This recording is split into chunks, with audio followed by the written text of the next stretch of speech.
Okay, so as a sophomore this year, freshman last year, how was the outdoor learning experience? I'd say it was a lot harder to meet new people because freshman year there were so many more people who came into the school. It was just a lot harder to meet new people, so I found myself making friends with just people I knew from 8th grade. And I feel like this year I became so much closer with kids who were new freshman year because I was actually inside school. I was actually getting to know them. I just feel like it was a lot harder outside. What'd you think of outdoor school? I didn't really like it. I thought it was harder to learn. It was like cold or it was hot. It was like super windy. It was harder to hear teachers. I definitely prefer indoors. And socially too, like how did outdoor school play into you? I mean, socially, I feel like there were less. I feel like you saw people more because everything was outside. For some reason, it just felt like less social because everyone had masks on. I feel like I feel like free periods didn't feel like as much as free periods. It's just sitting alone in like a tent. Yeah. What was it like for you? What was your experience with outdoor school? Ooh. So I have Raynaud's disease, which makes my hands it's kind of sounds silly, but it's totally real. My fingers get completely white and lose all circulation. So I realized I had that last year during outdoor school. I wore 3 gloves in the backfield. Hand warmers, heated jacket, and I still wasn't able to function. I think I stayed home a couple of days because I was I can't do work outside in the cold. Totally. And then how did you feel when you were finally able to get the vaccine? Well, two things. One, I work at a radiology clinic, so getting the vaccine was I was one of the first people to get it, and it felt much better because I knew I was protecting not only myself, my family, but also the patients I was dealing with. Because as a healthcare worker, you're supposed to aid people, not put them at risk for disease. And then I also just, when everybody got the vaccine at Poly, it just feels great to know that you're safe in your own community. Also, I remember you being the one to say, here's how you get the vaccine. You were showing me, different places to get it as soon as, I could, which was helpful. Right? I feel like you did do that. Yeah. There was little tricks because at the time when people were trying to get the first vaccines, there wasn't any appointments. I found a little trick on the website. Gone behind the scenes, even though it might not be the right thing. I'm an advocate for all transparency. If you can't handle the truth, then I don't know. I think everyone should know what's going on and make their own opinions based upon the facts. I don't really know what there would be to hide. But at the same time, people didn't know things. So it's hard to write an article when the entire government, city, state, Poly doesn't know what to do. For school model, did you get a lot of parent complaints, student complaints? It's funny you ask that. I think that regardless of any decision, big or small, so outdoor tents, cafeteria stuff, I don't know, there's always going to be parents unhappy on both sides, right? Happy and unhappy, right? So I've received emails and sort of heard comments that were both positive because, hey, we're back in school, kids aren't at home, right? To the negative, it's too cold, right? And so, I think I say this to students sometimes, it's give an inch, they want a mile, right? And or actually, yeah, exactly. Give an inch, they want a mile, and that you try to help, try to give something, right? Try to find, middle ground, and then once you see that, then it's what about more, right? Constantly. So I don't think there's ever a winning where you get 100% unanimous approval across the board from our community. I think that there were some unintended circumstances that actually kind of helped at the end of the day. It kind of exacerbated and expedited the move to test optional for a lot of colleges, which has been a huge benefit, I think, to a lot of students where they're not barred to entry just based on, let's say, a lower SAT score. Although I think that after the initial sort of wave of COVID and concerns, we're seeing college admissions offices manipulating sort of the way that they maybe admit students, larger wait lists that maybe we didn't anticipate sort of at the get-go. So you think the downside was the larger wait list and the upside was the test optional? Well, I think it's just a different landscape, right? And so Yeah. sort of it kind of all happened really quickly, right? And so what we were used to, you know, just 3 years ago is no longer the case, right? Okay. How was the COVID pandemic for you? Let's just start right there. Hell, That's it? That's all you gotta say? yeah. And as you know, the director of athletics at Poly, which is known for being a sports school, how was the adjustment going from, you know, a really intense schedule of all the teams to basically nothing and being, you know, behind a screen? And trying to figure out something to do. March 12th, a couple years ago, Dr. Cannon and I sat in my apartment in Bay Ridge, and within 4 hours, it got crazy. The next morning, my wife and I left for Florida because the whole city was closing down. So I had never experienced anything like that before. And we shut the whole athletic department down for the rest of the year. And it was just very bizarre. It reminded me of when we boycotted the '80 Olympics. You know, you're working so hard, and I'm speaking as like a coach, athlete, administrative point of view now. Kids were working so hard to play sport, and then all of a sudden, nothing. And then when we came back, you know, the next year, we were able to pull off 70 athletic contests in like 6 weeks. You know, and that, I don't know how we did that, because we didn't have transportation. Kids weren't allowed to use buses. They had to go with their parents, you know, things like that. But we just figured, hey, we've got to keep athletics moving forward as much as we can. We lost so much momentum in the pandemic, so much. I still think we left 4 to 5 state championships on the table because of it, compared to other schools. But now we're making our comeback. You know, we've got a lot of great things going on. Kids are staying healthy. I mean, we're coming out of COVID.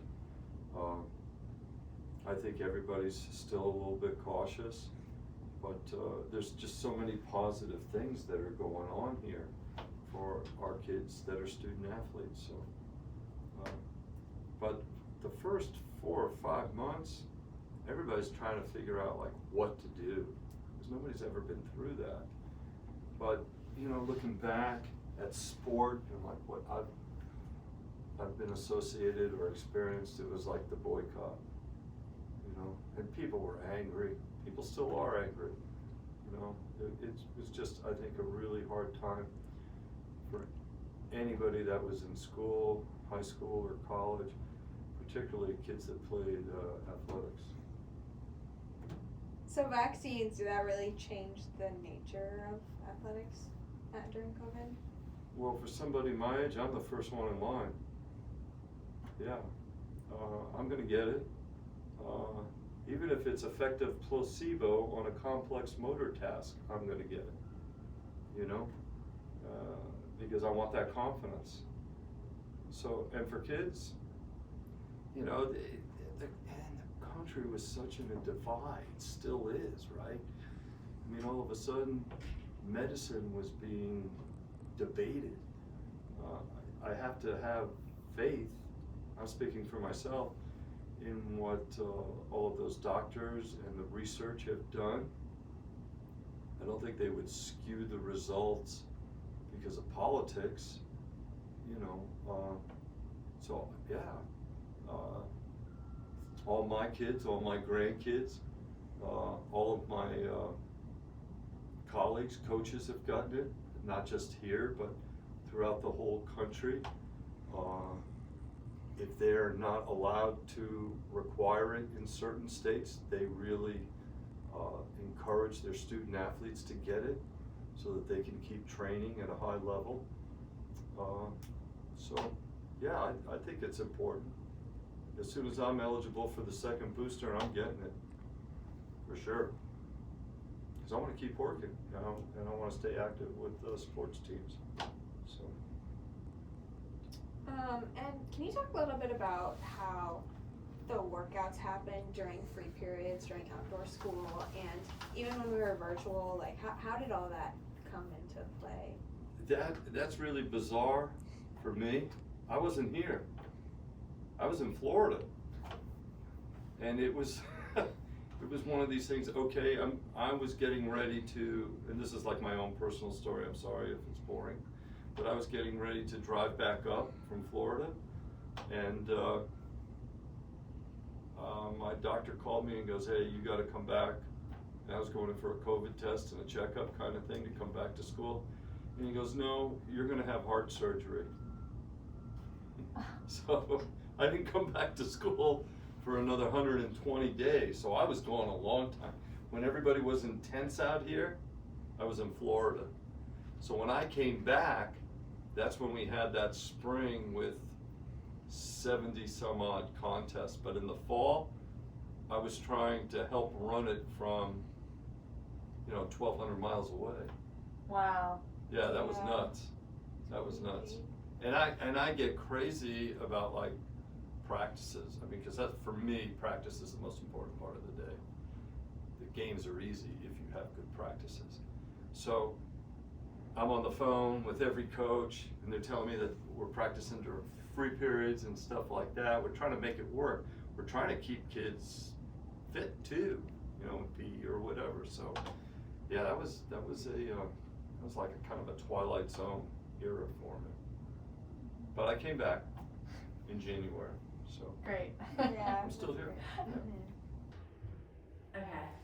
So, as the head of the school, what led to the decision surrounding COVID at Poly? Our goals were very simple. We felt the most important thing was to get the students to school. And so all of our decisions were focused around whatever it would take to get you here and together. And then our second goal was to have live teachers being with their students in class. So all of that led to our tent solution. Now, what gave you the idea of 10 school versus staying virtual, and what do you think it was, like, do you think it was a success of getting it on campus? We decided to go, I thought about tents when I spoke to my father, who during World War II spent part of the war going to school outside. And it just sparked the idea of, again, what's it gonna take to get you to school? We have this 26-acre jewel of a campus. Let's try tents. Old school. When Socrates was a teacher, that's how it was. And then we also thought that for most of human history, and for many schools still around the world, kids go to school outside. Did other schools look up to Poly's model? Did other schools come asking you for advice, or was it the other way around? We had schools ask us for our advice on our testing protocols, but there are very few schools with a campus like ours. There are only 4 campus schools in New York City. What led you to be the first person to end the mask mandate? How did it feel when the government said you couldn't? We thought that we were always in constant communication with our Department of Health, and we thought, given our testing protocols, our contact tracing protocols, our vaccination status, remember, if you all remember, we had mandatory vaccination, that our community it would be safe for our community to go mask free. So that was what led us to make the decision. And how did you deal with all the criticism throughout the entire pandemic as a principal? Scarlett, I don't think of it as criticism. I think of it as constructive feedback on how I can do things better. And it's the nature of my job, is that Poly is an engaged community. And every day I get constructive feedback on how I can do things better. And I love it. I love it because I know that's where it comes from. It comes from a place of love. What was it like to, when everyone got vaccinated? Like, how did it feel when everyone got vaccinated and to have it be more safe? it was always in the context of our goals. What's it gonna take for us to have kids in school? Because I feel like, of course, you learn, you know, from books and your classes. But I also feel, and I think we all feel, that you learn from each other. Just learning how to be with each other.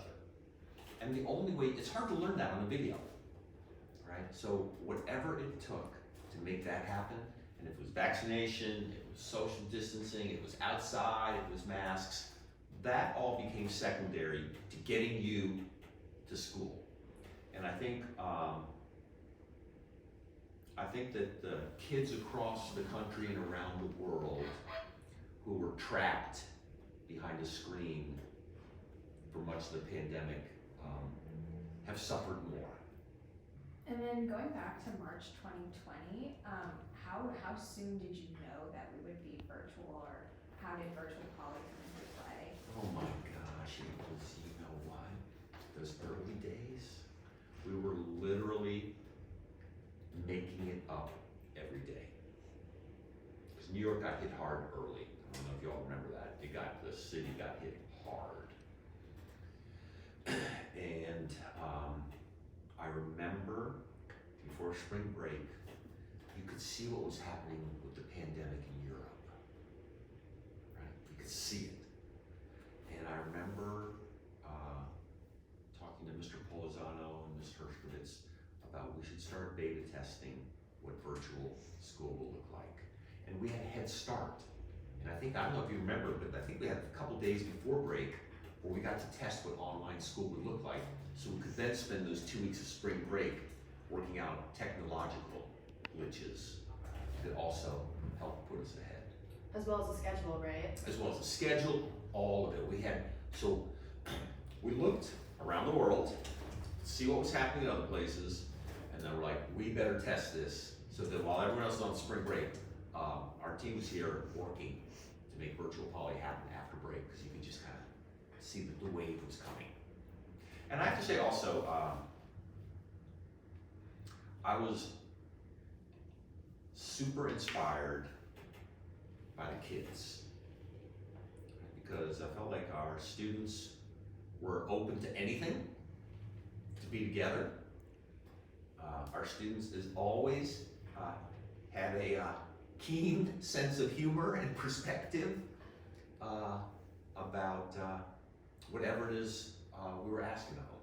I always thought we kind of kept it in perspective. I think one of the good things about our school is, we want to be the funnest school. And when I go visit other schools, one thing I like is that ours is louder. I like that, right? And I feel like that's part of our body. What about the sports aspect? Getting the sports back.